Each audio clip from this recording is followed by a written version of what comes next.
ओम श्री गुरुवे नमः। ओम शांति शांति शांति।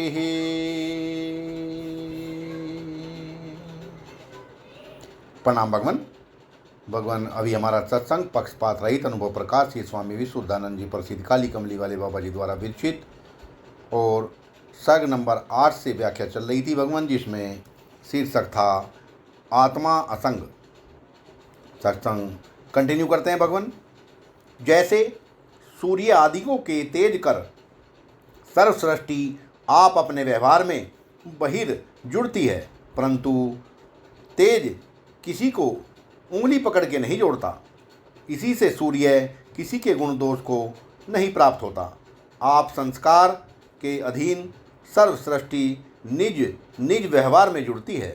तैसे ही चैतन्य देव अंतर्यामी तुम्हारा आत्मा मन बुद्धि आदि सर्व सृष्टि का नियामक हुआ भी असंग है। सृष्टि के कर्तव्य अकर्तव्यजन्य गुण दोष को नहीं प्राप्त होता।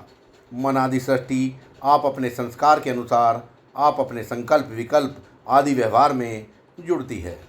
इससे हे पुत्र, अंत मन आदि दृश्य का दृष्टा विकार रहित निर्विकल्प एक रस अक्रिय अंतर अमृत अभय अजन्मा सुख दुख रूप बंद मोक्ष से रहित है।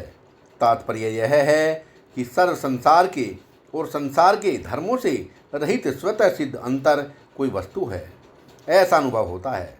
सोई आकाशवत सर्व मन आदिकों को सत्ता स्फूर्ति करता हुआ भी असंग है। सोई हमारा तुम्हारा स्वरूप है। यह जानना ही कर्तव्य है, करना कुछ नहीं, स्वतः ही बन रहा है। हे पुत्र, इस निज आत्म वस्तु को मन वाणी कथन चिंतन नहीं कर सकते, क्योंकि कथन चिंतन से प्रथम ही कथन चिंतन के भाव अभाव को प्रकाशता है। जो प्रथम सिद्ध न होवे तो कथन चिंतन की उत्पत्ति अनुत्पत्ति कैसे जानने में आवेगी। जैसे लड़के की उत्पत्ति से प्रथम दाई सिद्ध लड़के की उत्पत्ति को तथा उत्पत्ति के स्थान को जानती है। जो दाई प्रथम सिद्ध नहीं होवे तो लड़के के सर्व व्यवहार जाने कैसे जाने इत्यादि। अंकुर आदि अनेक दृष्टांत हैं। जैसे अंकुर के प्रथम ही पुरुष व आकाश सिद्ध है। इसी से स्वतः निज आत्मा निर्विकार निर्विकल्प है, क्योंकि निर्विकार सविकार निर्विकल्प सविकल्प आदि कथन चिंतन वाणी मन में ही है। जब सुसुप्ति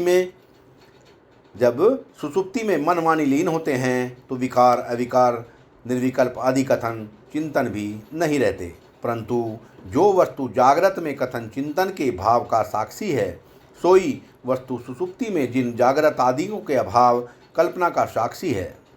जो चेतन सुसुप्ति में निर्विकार है, सोई चेतन जागृत में है। वास्तव में सोई वस्तु निर्विकल्प निर्विकार है।